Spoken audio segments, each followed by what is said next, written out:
Hello, Scorpio. Love message po tayo para sa natitirang 2 buwan ng taon. Love reading, love holidays, magiging malamig ba? Or mainit ang Pasko nyo? Kuha lang tayo ng ilang mensaheng gabay, buhay, relasyon, pag-ibig. No matter what your relationship status, Scorpio, anong kailangan nyong marinig? Mensaheng gabay po para sa mga taong ito. Message, Scorpio, mensaheng gabay, pag-ibig, relasyon, malamig ba or mag-iinat ang Pasko? Scorpio, guidance para sa mga taong ito. Anong kailangan niyo marinig? Ayan na. May ang sipag ni Four of Wands. Kanina pa siya umaangay sa ilang readings natin. Okay. Tumatalon. Yan yung mga gusto natin. Mensaheng gabay po para sa mga taong ito. Scorpio. Okay. The Four of Wands, the Five of Swords, isa-isahin po natin. Scorpio,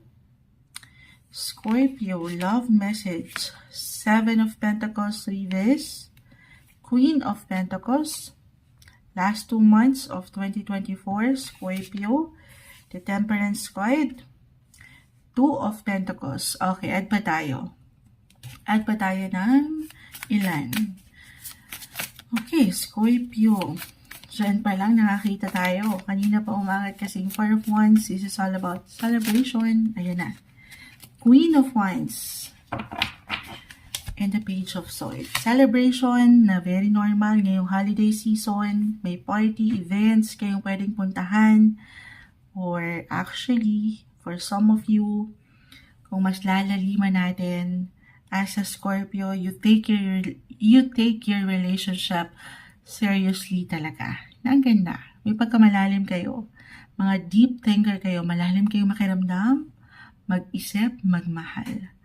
And Four of Wands, lalo pa kung dumaan na kayo sa ilang sakit ng ulo. Ayan, kita nyo naman siya. May sumasakit ang ulo dito. May ilang stress, kaakibat yung ilang hindi ganun kagaanan sa relasyon. Normal, ups and downs, highs and lows, through thick and thin. Four of Wands, maaaring meron pong magpakasal or magplanong magpakasal, makatanggap ng love or marriage proposal. Reversal yung energy natin every time.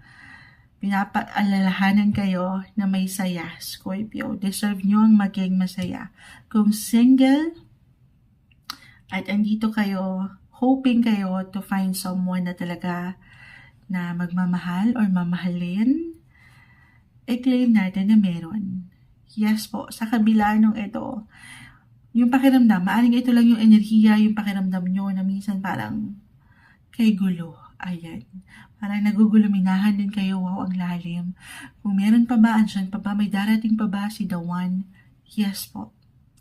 Positive thinking. Okay. Makakatulong yon para mas, alam mo yon, mas ma-attract natin yung mas tamang tao at positibo para sa'yo. A reminder lang marahil ito na kailangan nyo ng long-term na pagpaplano for a long-lasting love with Seven, Queen of Pentacles, both are in reverse. Mas practical yung approach dapat this time nang hindi kayo napapangunahan lamang. Siyempre, nung excitement or nung puso, nung saya. Overall daw po dapat. Yung may pang long term. Okay? Pero, overall, Scorpio, nakikita natin agad-agad sa iyong baraha na magkakaroon ng pag-init.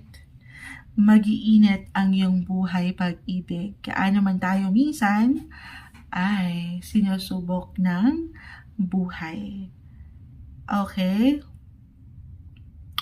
Okay.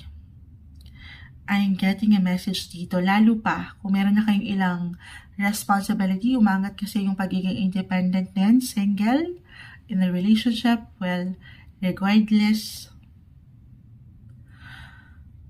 may pagtutok saan? Sa inyong mga mahal sa buhay talaga, pamilya, mga bata, okay? it's a decision na kailangan mapanghawakan, maharap. Sa akin nakikita naman, sabi ko nga, mas magiging seryoso, mas mature na Scorpio ang umaangat dito, mas balance. Okay? Patuloy na paangatin po yung inspirasyon na ito. Or talagang kusang iaangat yan ng universe para sa inyo.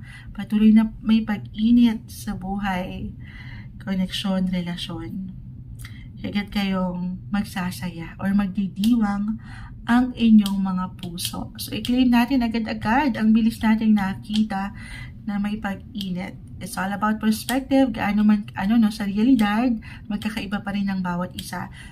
Tingnan mo ang hiwaga sa puso mo.